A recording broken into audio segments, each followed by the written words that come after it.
I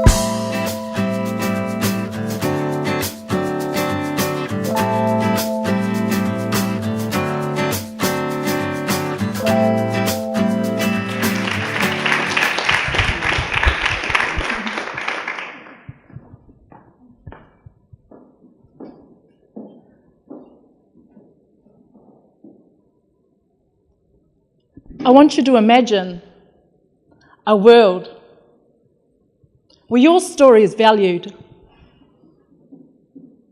a world that your true value is appreciated, one where you can tell your personal stories of resilience, of diversity, a space where our children and their children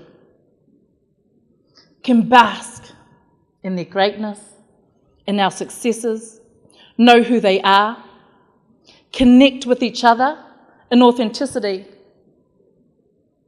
and freedom.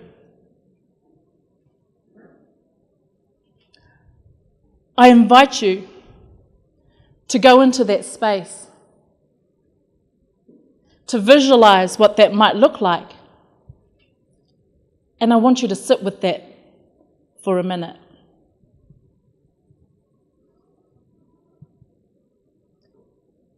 At the age of 14, I found myself in a classroom, a history lesson that, well, did not concur with my truth, did not pay respect or homage to the history that I knew, authentically, innately, one that did not respect or have regard for the rich tapestry of knowledge of whakapapa, of strong female wahine Māori role models. And it caused me to reach back to my family, to question what I was hearing,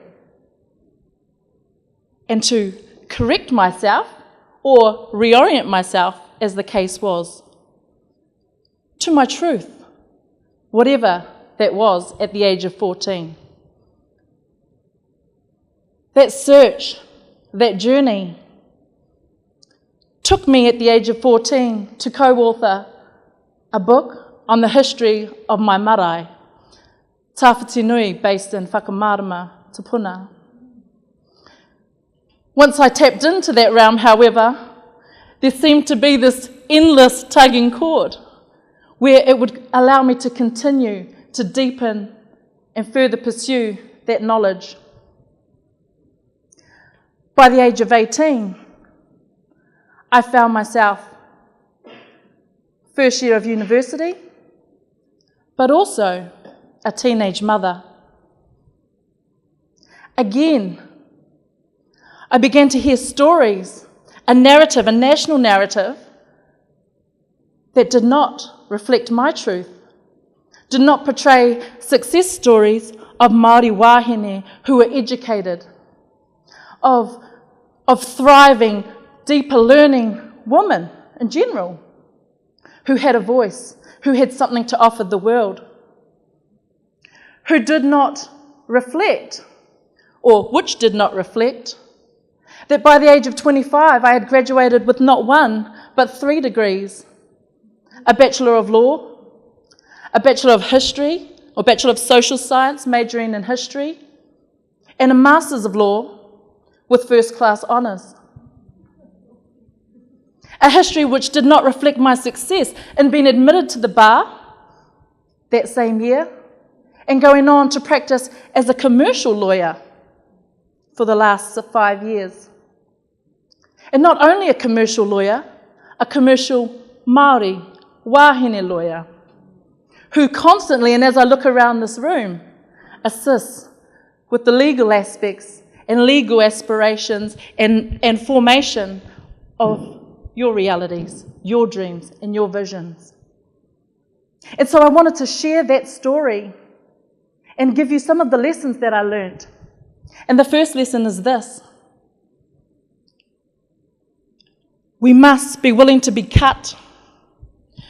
If you know the story of the diamond, the process to create a diamond is one of intense pressure, heat, Pressure creates a remarkably brilliant product.